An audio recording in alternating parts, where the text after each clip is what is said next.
Shall we begin?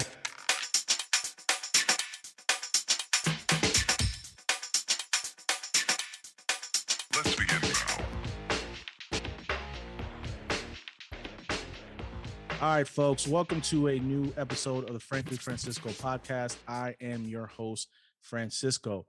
Today's guest is very special. I've been trying to chase her down for months now. I've known her for 4 years now. We worked together for almost 2 years.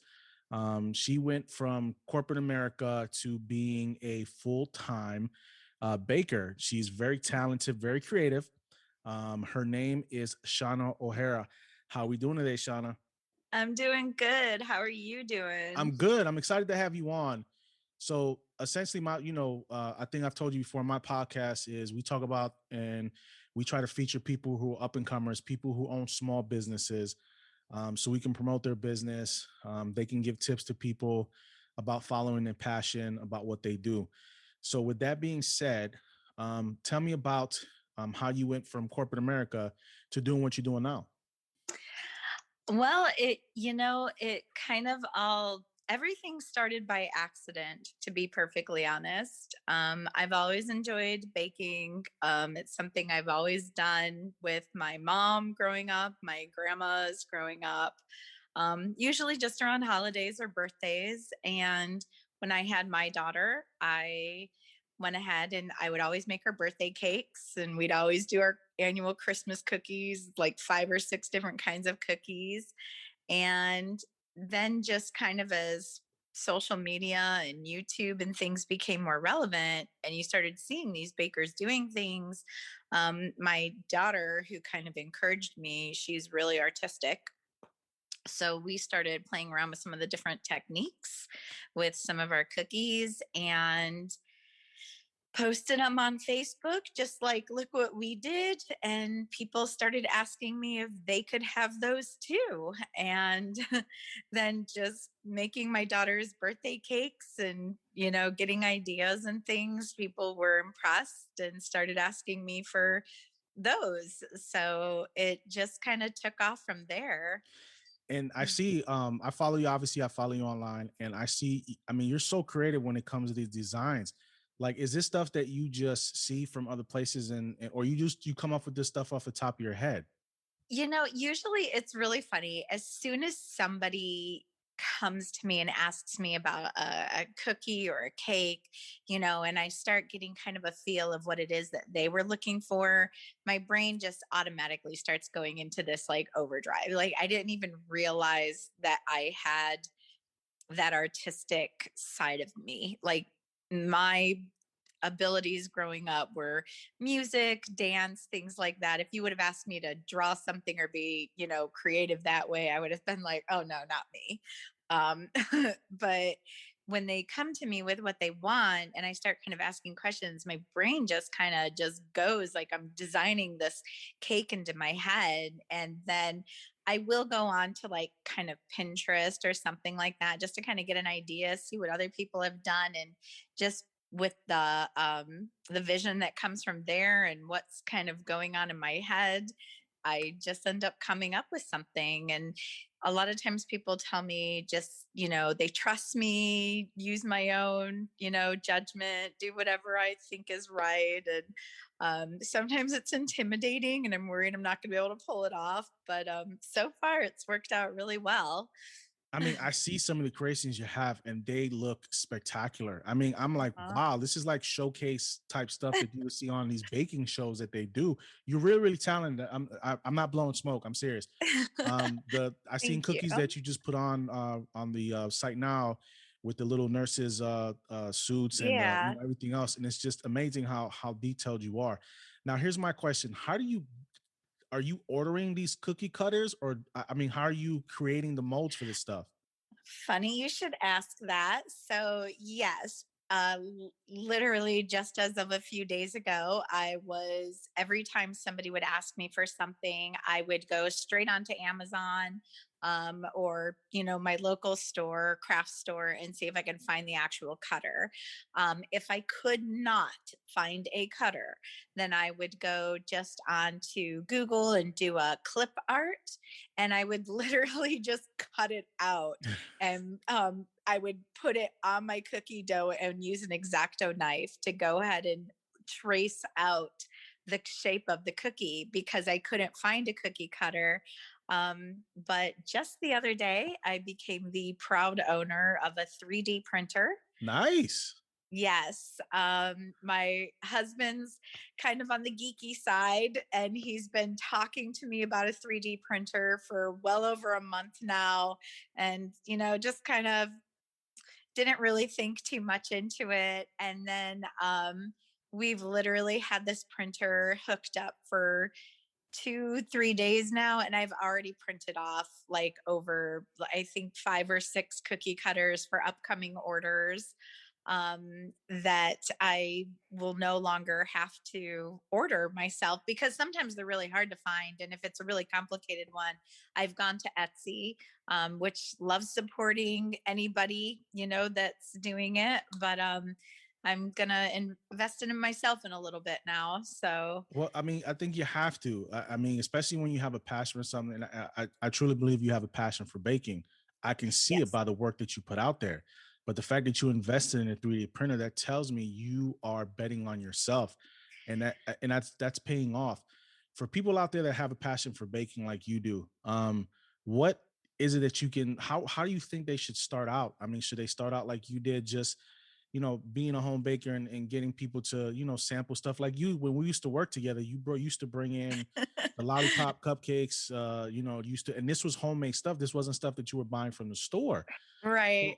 So for future bakers, how would you, especially the young ones, you know what I mean? Because you and I are, we've been around for a while, and we're both trying to create ourselves, create a brand for ourselves, um, that we couldn't get it done when we were younger. But for somebody who's Right. younger and is up and coming, what advice would you give someone that's in that realm that wants to do what you're doing? I would say just make sure that you love it. Don't ever make it something that becomes so hard or so time consuming or thought consuming that it becomes a stressor to you as opposed to a love.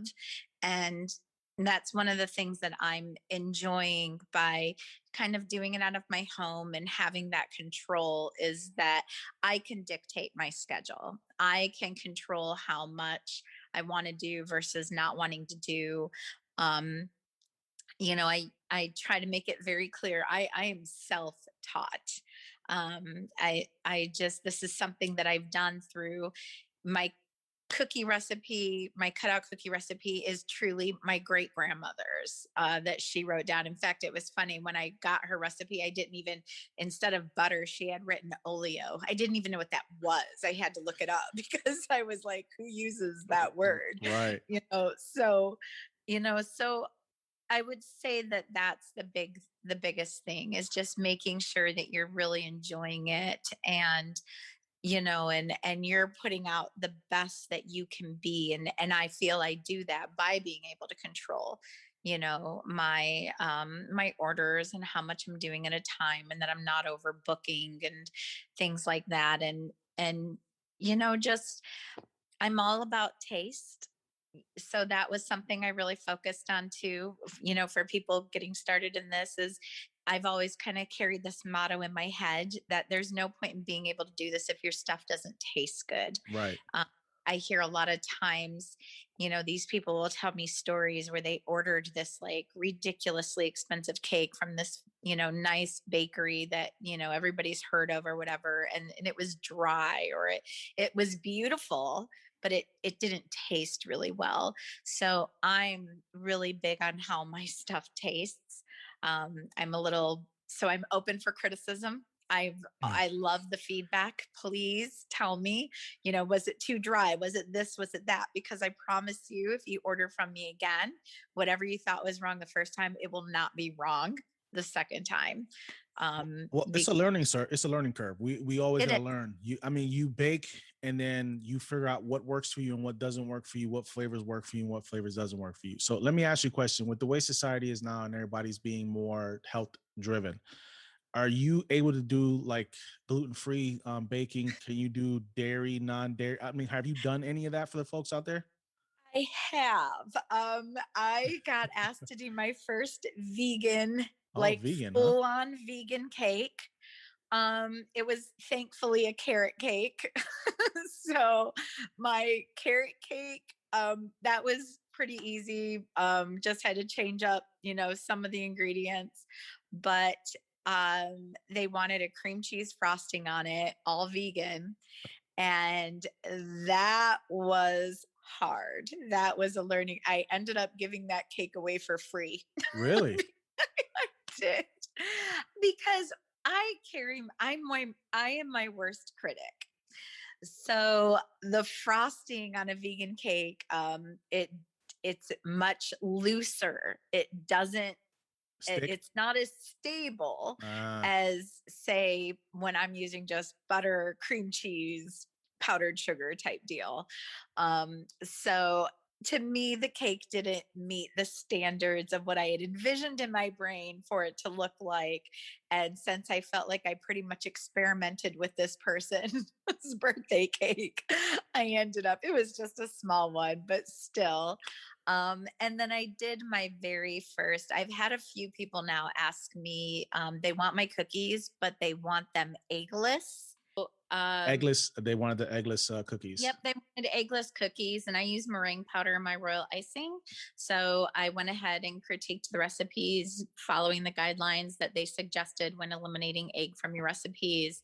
And although I was not as happy with the way, because it's always hard when you're working with different textures and different consistencies than what you're used to, they told me that they were absolutely great, that they were so good.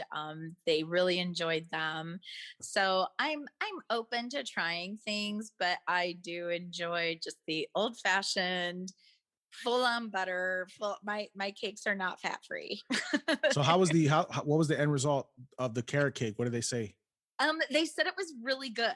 Really? So yeah, even though it didn't like look the way that I wanted it to look, just Mhm. because the frosting was so soft, it wouldn't I was trying to create like a fault line in the middle, and she was really into the old 1930 40s horror movies. Oh, okay. So I had printed off posters of all the different old school movies to kind of put into the middle of it, but it wasn't holding up. So it was like literally melting before my eyes. So do you use that like that edible paper on there?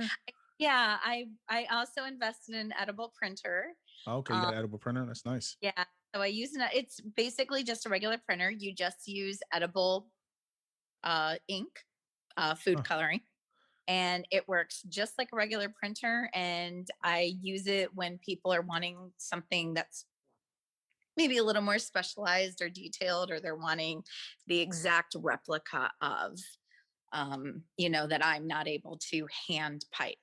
So are you doing like fondant too? Are you messing with that as well or no? I do a little bit of fondant. I'm not a huge fan of it.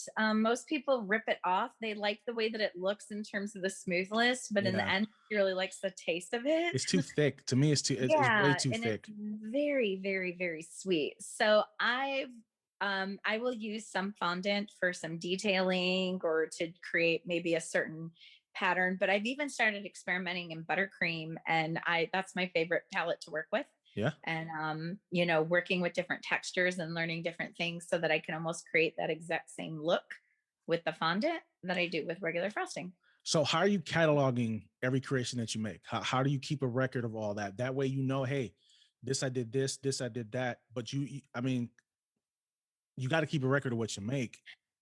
Yes. So I'm pretty old school when it comes to this. It drives my husband crazy, especially being the computer geek that he is. I have a notebook and I literally write down in my notebook like my recipes, what I did differently, what I didn't, how many cakes, like how many cake layers that recipe makes me, if I need to convert it into cupcakes, how many cupcakes I'm able to get out of that recipe. Um, Everything is written down in a just a basic notebook that I bought at Target. Now, at some point, do you want to turn that into a full blown cookbook that you can try to publish? I haven't thought about that too much.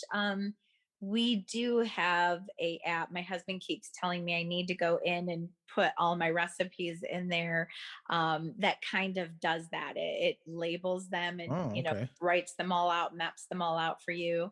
And he has suggested to me multiple times to sit down and type everything into this program so that if I ever choose to or wanted to, it's all there, it's all laid out for me. So no, not too much yet. Thinking not too much on that path yet. How about the visual catalog? Are you keeping a visual catalog of all your creations? I do. I take photos of every single thing that I do. If I'm ever in a situation, because there's been times where, you're working on something, you're putting a lot of effort into it, and you're just finally done. And I'm not even thinking, and I'll box it all up. And, so I'll do the open box. Forgot to take a photo of this cake picture, or I've even had to ask, the person that I gave it to, hey, did you happen to get a photo of it? And could you send it to me so that I have it? So How do your clients get a hold of you for orders? What ways can clients get a hold of you? Because are you just local, or are you shipping things out everywhere? I have shipped things out. I've mostly for family. I've had family ask me for usually just my cookies. Um, Cookie kits I will sometimes do, which is just, a package of cookies, my frosting, and a few different styles of sprinkles. And I have shipped those out. A lot of prep work involved because I'm terrified that they're going to break. So far, so good. That's gone well. But right now, most people get in touch with me. My Facebook Mhm. page, which is the Sprinkles and N Crumbs, which just the letter N in the Mhm. middle. Um, they message me through my Sprinkles and Crumbs Facebook page, or they will on Instagram. It's Shawna's Sprinkles and Crumbs. And they will send me a message through my Instagram account. And that's about how 90% of the people, unless they know me personally and they have my number, they, will private message me. So So, social media is such a thing right now. I mean, it's amazing. Like, so I find it, for me, it gets so tiring. Every day you have to post, you have to post, you have to post just to stay relevant, yes, especially on IG and Facebook. You have to keep posting, because if not, people forget about you. I mean, right, right. it's amazing. You forget to do it a week and be like, huh, who's this person? You know what I mean? Yeah, So it gets kind of annoying, but I understand that's the best, especially IG. Like, I think IG far and away outdoes Facebook right now.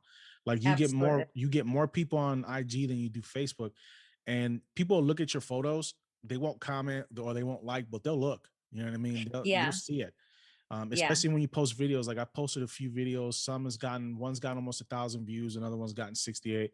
And Oh, it's wow. amazing. Yeah, it's amazing. They'll see it, but they won't Mhm. comment on it. You know what I mean? Yes. Or they won't like on it. It's amazing. It's amazing to Yeah. me. But you just got to keep doing, like anything else. We just got to keep building the brand. And what you're doing, I think it's amazing. You went from working in finance for what, 12, was it 12 years? 15. 15 years. And Mhm. now you are creating a successful small business from your own kitchen in your own Yeah. home. That's something to be proud of. You know what I mean? It's something to be very proud of. And me being, I'm 41 years old, so I'm getting up there in age, and I'm trying to rebrand myself and trying to build something myself with this podcast. Eventually, like everybody else, I want to get sponsored. You know what I mean? That's the goal. Oh, um that's the goal, but it's a work and I love talking to people like you, because I see the passion. Like, even when you're talking right now, the passion you have when you're talking about baking is amazing. You know what I mean? It's something that you yeah. truly, I mean, you invested in a 3D printer to make cookie cutters. I mean, it just blows my mind. A lot of people are afraid to do stuff like that, to go full bore, but you've made something out of it. You should be very proud of yourself.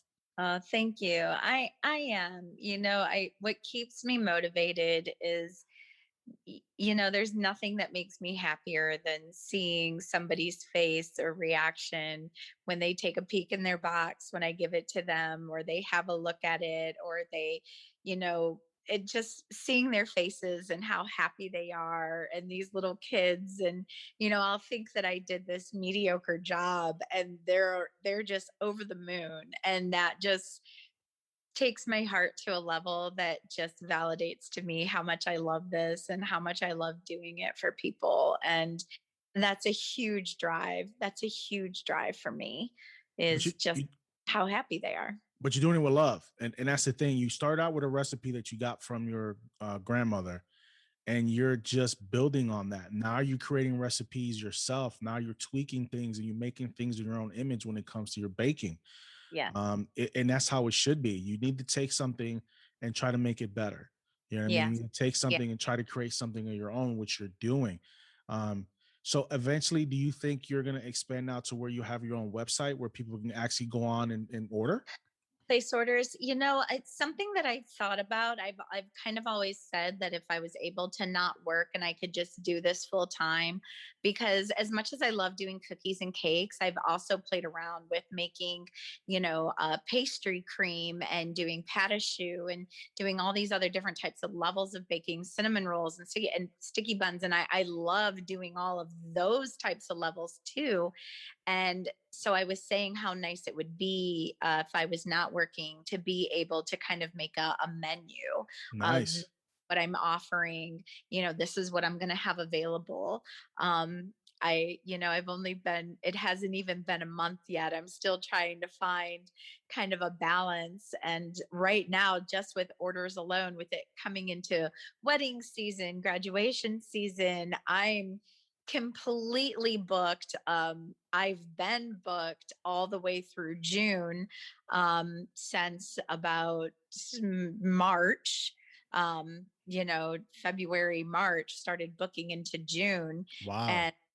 And I sit there and I go, okay, well, so far June is pretty booked, but not too booked yet. And it seems like every time I say that, towards the end of May, I'll start getting, the more calls and the more recommendations, and I'll start booking into July and August, and it just keeps going. And I'm so appreciative for that, but I'm also trying to find that balance a little bit so I can play with other types of baking. But what's amazing is that what a lot of people don't understand, that Shauna is doing this herself. Like, you're doing all Yes. these orders. There's nobody helping you. Yeah, just it's me. it's just you, and you're getting all these orders in, and you're managing to get all these orders out. Because there's Ah, times where I've talked to you and I've tried to get you on before, and he's like, I can't, I'm working on an order, and it's like 11 o'clock at night and you're still working on an order that you have going. You really put the yes. time and effort into what you do, and I think that's what people like the fact that you're willing to go above and beyond to satisfy the customer at the end of the day. I mean, that's what we were taught. You know what I Yeah. mean? in, Right. in, in our Yeah. jobs, the customer, if the customer is happy, they'll keep coming back. You building relationships, because eventually that person's going to say, I went to her for the graduation, now we're getting married, let's go get let's, or we can order a cake from her as well. Yes. And that's kind of been one of the coolest things, is like, even my daughter, she's 20, and all of her friends that she's had in elementary school and junior high and high school, I've done um a, I'm doing bridal showers. I've done, one of them had a baby. I did their baby's first birthday. I'm doing Nice. baby showers. So it's really kind of just so rewarding having that come around. And here I am, doing, their birthdays, or their children's, or these little milestones that they're hitting in their lives, and they're coming back to me and asking me to do them for them. And that's a really cool feeling. Now be honest. Now, have you ever not met a deadline? Um, one time where I got my day messed up. I thought I had one more extra day. It was when I was first getting started, kind of putting myself out there. And for some reason, most people, want their cakes or their orders on Saturdays or Sundays. And this particular person wanted theirs on a Friday. And I was at work. Ah, Not getting off until 5, and she happened to message me and asked when was a good time for her to come pick up her cake. And oh my gosh, I had oh, it was terrible. That was the worst feeling ever, ever, ever. And I ended up pulling it off. I literally I ducked out of work early. I was like, I gotta go. And I left work early.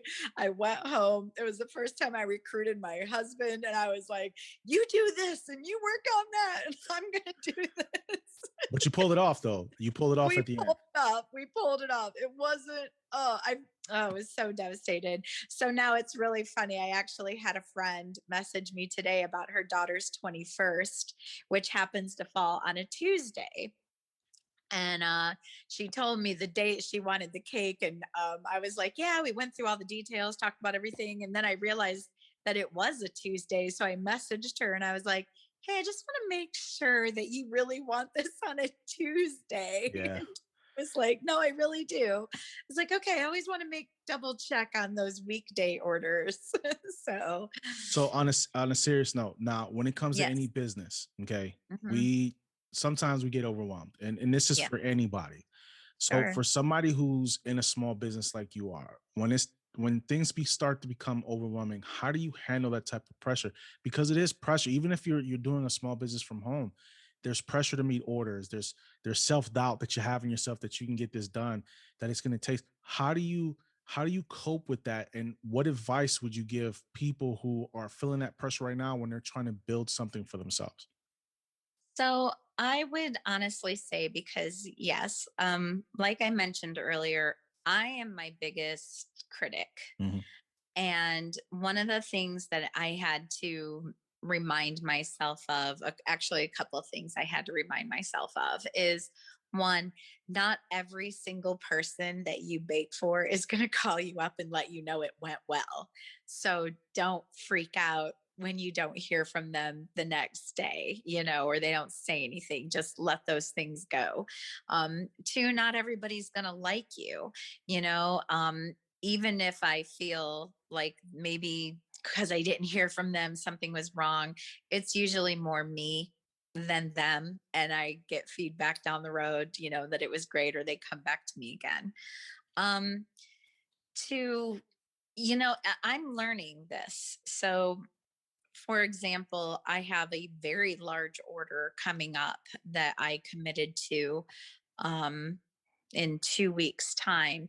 Research, I've started doing a lot of research. I'm really big on trying to make my things fresh, make things within a few days ahead of time, um, so that things aren't being frozen and sitting around. But in this particular case, I had to learn what kind of resources can I have available to me. What do I need to do to make this less stressful, to make sure that they're getting my best work and that I'm not compromising by trying to stress myself and give them their product, in a timely manner that's going to be fresh and beautiful like they're expecting from me. And so I do a lot of research and I do a lot of reading and seeing, what I can do to kind of help myself with time management, so that I'm not trying to knock out 300 cookies in 3 days. Right. um, so but it's just being confident. I mean, most people, they don't do this. And I have Right. to remind myself of that. They're coming to me because this is something that I've taught myself how to do.